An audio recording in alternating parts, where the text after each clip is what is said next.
చాలా మందికి ఉన్న సమస్య ఏంటి అంటే ఎలా హ్యాండిల్ చేయాలి రిలేషన్షిప్స్ లైఫ్లో. ఏ ఒక్కరికి ఇప్పుడు నాకు తెలిసి ఉన్న జనరేషన్లో ఒక రిలేషన్షిప్పే స్టార్ట్ చేసి ఒక రిలేషన్షిప్తోనే ఎండ్ అయిపోయి వాళ్ళే ఫర్ ఎవర్గా ఉన్న సిచ్యువేషన్స్ లేవు. అండ్ ఇంకొకటి ఏంటంటే వాళ్ళల్లో ఈ స్ట్రెస్ బిల్డ్ అయిపోయి ఇంకా నాకు పెళ్ళొద్దు. వెస్ట్రన్ కంట్రీస్లో వాళ్ళు బతకట్లేదా పెళ్లి చేసుకోకుండా, పిల్లల్ని కనకుండా? ఉంటాం మనం కూడా అలాగే. అబ్బాయికే అమ్మాయి అవసరం, అమ్మాయికి అబ్బాయిలు అవసరం లేదు. మీరు దీన్ని ఎలా చూస్తారు? చక్కటి క్వశ్చన్స్ వేశారు అసలు మీరు. I come back to again the same statement. నిండుగా ఉన్న కుండలో మీరు కొత్త నీళ్లు వేయగలరా? Relationship is an emotional requirement. Relationship is an emotional requirement. అంటే నిలకడగా ఉన్న ఒక ప్రేమ అభిమానాలతో చక్కగా ఆత్మీయతతో నిలకడగా ఉన్న ఒక కుటుంబంలో ఎప్పుడు ఒక టెంపరీ రిలేషన్షిప్కి మైండ్ పరిగెత్తదమ్మా. నాకు ఒక జీవితానుభవం చెప్తాను. నేను రామకృష్ణ మఠంలో ఒకసారి ఇట్లనే ఐ వాజ్ టేకింగ్ అది పర్సనాలిటీ డెవలప్మెంట్ అంటే ఏమన్నానండి. 9వ క్లాస్ ఆడపిల్లలందరూ కూర్చొని ఉన్నారు. ఏమనిపించిందో అందులో ఒక అమ్మాయి ఇంటికి వెళ్ళాక యూజువలీ నా ఫోన్ నెంబర్స్ ఇచ్చేస్తాను పిల్లలకి, నాకేం తేడాపడదు.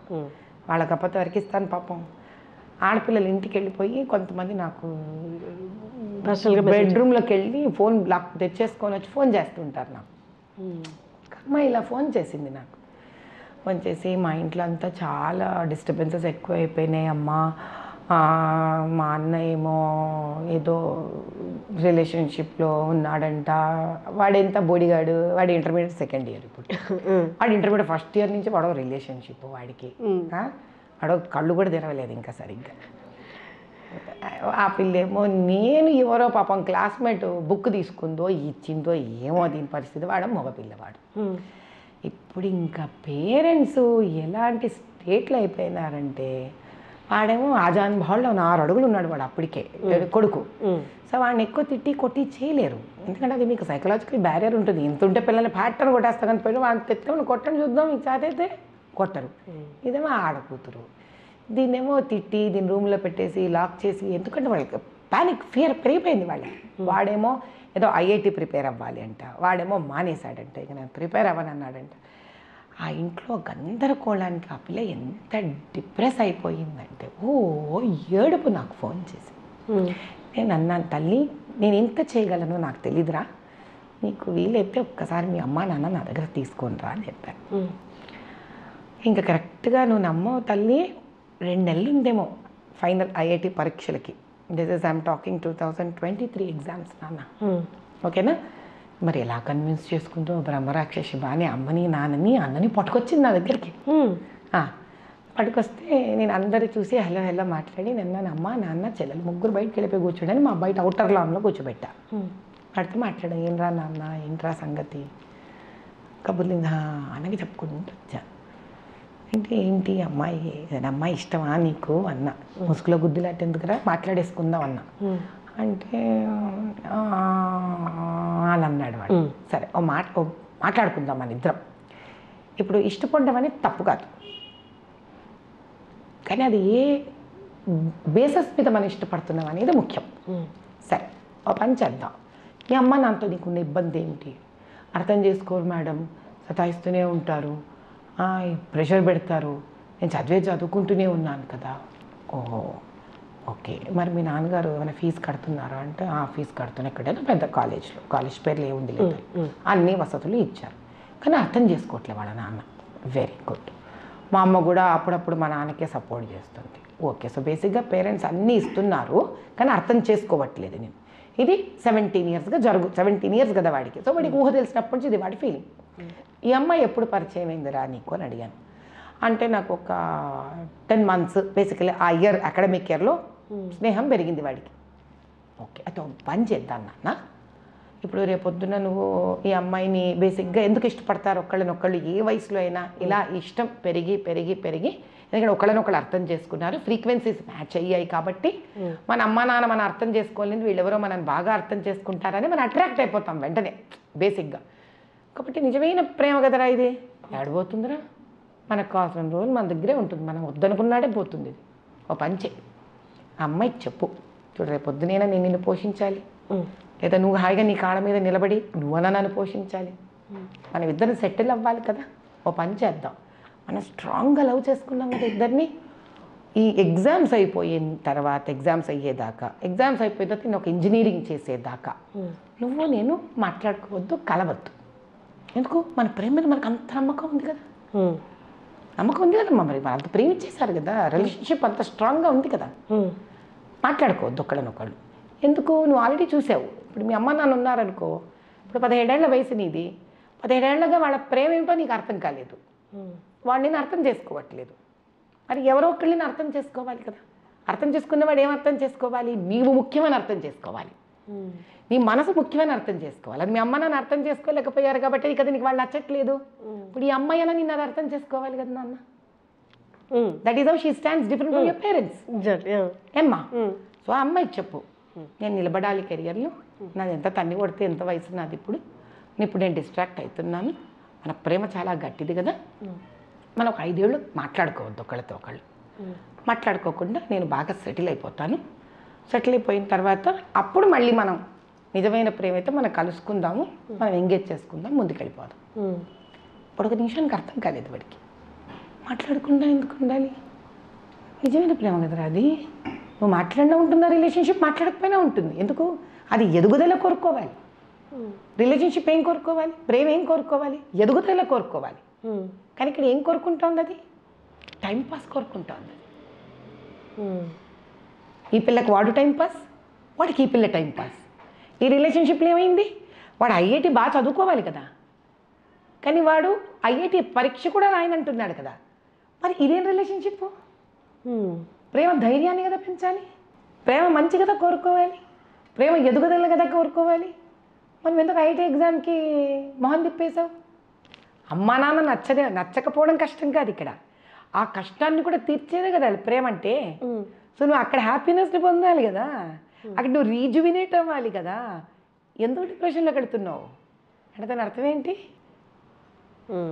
That relationship is not giving you happiness, it's not rejuvenating you.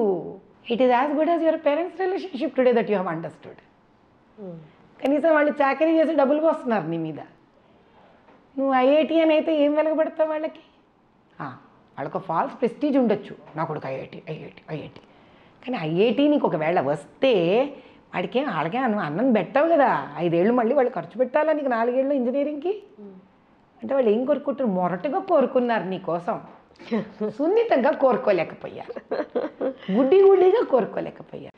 నువ్వు ఏదైతే గుడ్డి అనుకుంటున్నావో ఆ రిలేషన్షిప్ నిన్ను రీజువినేట్ చేయలేదు, ఐఐటి వైపు నిన్ను తీసుకెళ్ళలేదు, మోటివేట్ చేయలేకపోతుంది. Tell me no what is this relationship? I asked. నాకు తెలీదు, నువ్వు నాకు ఎక్స్ప్లెయిన్ చేయన్నా. గర్ల్ ఫ్రెండ్ ఉండడం లేదా బాయ్ ఫ్రెండ్ ఉండడం అనేది పొసెషన్లో అయిపోయింది. ఇప్పుడు క్లాస్లో అందరికన్నా అందమైన అమ్మాయి ఉందా, ఆ అమ్మాయి నేను రిలేషన్లో ఉన్నాను అంటే మిగతా అందరూ నేను ఓడిచ్చేసినట్టే. This is my profession, already నేను గెయిన్ అయిపోయాను. ఇప్పుడు దీన్ని కాపాడుకోవడానికి నువ్వు 24 గంటలు కాల్స్ చేయాలి, అమ్మాయి ఎటుపోతుందో గమనించా. అమ్మాయి మీద నమ్మకం లేదు, ఎందుకంటే అంతమంది వెనకబడుతున్నారు, నాకే పడింది అంటే ప్రస్తుతానికి అసలు ప్రాక్టికలీ వీడి మీద నమ్మకం లేదు. నాకెందుకు పడింది అంటే నేను ప్రతి క్షణం అమ్మాయిని కాపాడుకోవాలి, ఎటు పోనీయకుండా చూసుకోవాలి. ఇక్కడే సరిపోతుంది అంటే ఇదే ఫ్రస్ట్రేట్ బిల్డ్ అయ్యి ఇంకా అమ్మాయి నాకు కావాలి, నాకు ఒక క్లాస్ రికగ్నిషన్ కావాలి అంటే అసలు రికగ్నిషన్ అనేది కావాలి అని ఇండక్షన్ ఎక్కడ జరుగుతుందనే చూడాలి.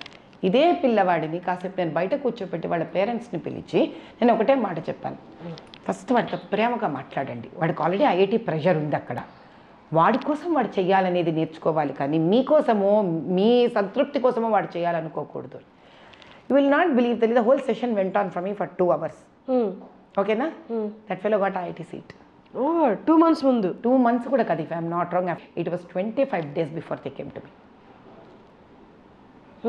ఖరగ్పూర్లో చేస్తున్నాడు వాడు ఇప్పుడు ఐఐటి.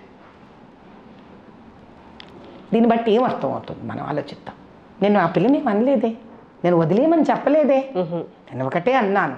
అంటే ఏమిటి అని అంటే, మీకు ఒక రికగ్నిషన్ కావాలి అని ఎప్పుడైతే మనం పిల్లల మీద ఫోర్స్ చేస్తున్నామో వాడు ఆ రికగ్నిషన్ చదువు రూపేణ సోషల్ స్టేటస్ పెంచుకోవడానికి అనేది అర్థం చేసుకోకుండా రికగ్నిషన్ అనేదాన్ని రివార్డ్ అనేదాన్ని మాత్రమే పట్టుకొని సోషల్ మీడియాలో నీకు ఒక గర్ల్ ఫ్రెండ్ ఉన్నా నువ్వు రికగ్నైజ్ అవుతావు, నువ్వు డ్రగ్స్ తీసుకుంటే రికగ్నైజ్ అవుతావు, హీరో అయిపోతున్నావు, నువ్వు ఎంత స్మార్ట్గా నీ ఆధార్ కార్డుని నువ్వు మార్చుకొని ఒక పబ్కి వెళ్ళిపోతే నువ్వు రికగ్నైజ్ అవుతావు, నువ్వు ఎంతమందికి డబ్బులు కట్టి నువ్వు ఒక పార్టీ ఫ్లోట్ చేయగలిగితే రికగ్నైజ్ అవుతావు, నీ షర్ట్ మీదనో దేని మీదో బ్రాండ్ కనిపిస్తే నువ్వు రికగ్నైజ్ అవుతావు.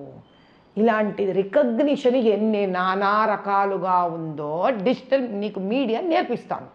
ఏమవుతుంది, అదే మనం ఇంట్లో రికగ్నిషన్ ఈజ్ నాట్ ఇంపార్టెంట్ అనేది మీరు చిన్నప్పటి ఇండక్ట్ చేస్తూ వెళ్ళారనుకోండి, he would want be one amongst the common. ఇలా ఒక ఇల్లు కాకుండా పేరెంట్స్ అందరికి ఉద్యమంగా తీసుకొని మా పిల్లలు రికగ్నైజ్ అవ్వక్కర్లేదు, చక్కగా చదువుకుంటే చాలు, ఇంటికి వచ్చి కంటెంట్ వీళ్ళకి బుర్రకు వెళ్ళిందా లేదా కావాలి, కాన్సెప్ట్లో వీళ్ళు స్మార్ట్గా ఉన్నారా లేదా కావాలి, ఇది కావాలి అని తెలుసుకొని క్లారిటీ ముందు పేరెంట్స్కి రావాలమ్మా. అందుకే తిరిగి మళ్ళీ నేను ఆ రైతు దగ్గరికే వెళతాను.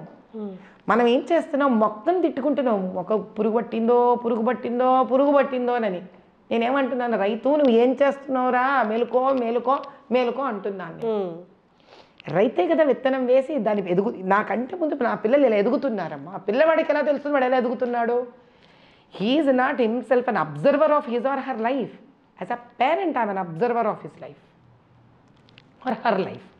హిజ్ అంటే జనరల్ యూసేజ్ ఫర్ జెండర్ అంతే. వాళ్ళ జీవితాన్ని వాడు అబ్జర్వ్ చేయట్లేదు, మేము అబ్జర్వ్ చేస్తున్నాం. మేమెంత మమ్మల్ని మేము మార్చుకోగలము అనేది important. End of the day ఒకే ప్రశ్న వేస్తాను తల్లి, అసలు విద్యను కొనుక్కోవడం ఏంటమ్మా? విద్యార్థి విద్యను కొనుక్కోవడం ఏంటి? మెడికల్ సీట్స్ కానీ, ఇంజనీరింగ్ సీట్స్ కానీ, ఎంబీఏ సీట్స్ కానీ కొనుక్కోవడం ఏంటమ్మా? ఆ వయసునేదే సంపాదించడానికి కదా తల్లి. ఇది డబ్బు సంపాదించే వయసు కాదు, వెధవలవాట్లు సంపాదించే వయసు కాదు, రిలేషన్షిప్స్ సంపాదించే వయసు కాదు. ఏం సంపాదించే వయసు అది? విద్యను తనకు తాను సంపాదించే వయసు.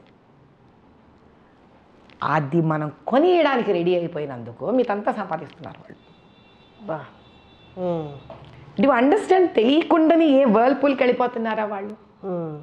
అది ఎలా సంపాదించాలి? మరి కాంపిటీషన్ పెరిగిపోతోంది కదా. ఎటువంటి బుర్ర దాన్ని సంపాదించగలుగుతుంది? శాంతంగా ఉన్న బుర్ర దాన్ని సంపాదించగలుగుతుంది. ఎటువంటి బుర్ర మరి శాంతంగా ఉంటుంది? ఈరోజు మీకు తెల్లతోలు ఉన్నవాడు యోగా అంటే నచ్చుతోందా? ఈరోజు తెల్లతోలు వాడి మెడిటేషన్ అంటే మీకు నచ్చుతోందా? తెల్లతోలు వాడు ఇప్పుడు ఈరోజు హరే రామ హరే కృష్ణ అంటే మనకి నచ్చుతుందా? అదే ఇంట్లో రాముడో ఏ కృష్ణుడో ఏ అమ్మవారో ఏ పూజనో ఒక దీపం పెట్టడం అనేది ఇంట్లో వాళ్ళు ఇండ్యూస్ చేసుకోరు. Today it has become a big fashion. Yoga session fashion, meditation fashion. ఏంటి మెడిటేషను? ఒక కళ్ళు మూసుకొని ఒక 10 నిమిషాలు కూర్చుంటే ఇలాంటి మెడిటేషనా? మీరు వెంటనే కళ్ళు మూసుకోండి, మీకు తలలో వద్దన్నవన్నీ తిరుగుతాయి మీకు. అదే నేను కళ్ళు మూసుకుంటే నాకు తెల్లగా నా శివలింగం కనిపిస్తుంది. నాకు ఎలా వస్తుంది ఇది? కూర్చోపెట్టాలి పిల్లల్ని, వాళ్ళతో పాటు మనం సాధన చెయ్యాలి. Nobody is learned on this earth. నేను లర్నర్డ్ కాదు, నా పిల్లలతో పాటు నేర్చుకున్నాను. నేను వాళ్ళతో పాటు కూర్చున్నాను. నేను వాళ్ళకి పూజ నేర్పించుకుంటూ నేను నేర్చుకున్నాను.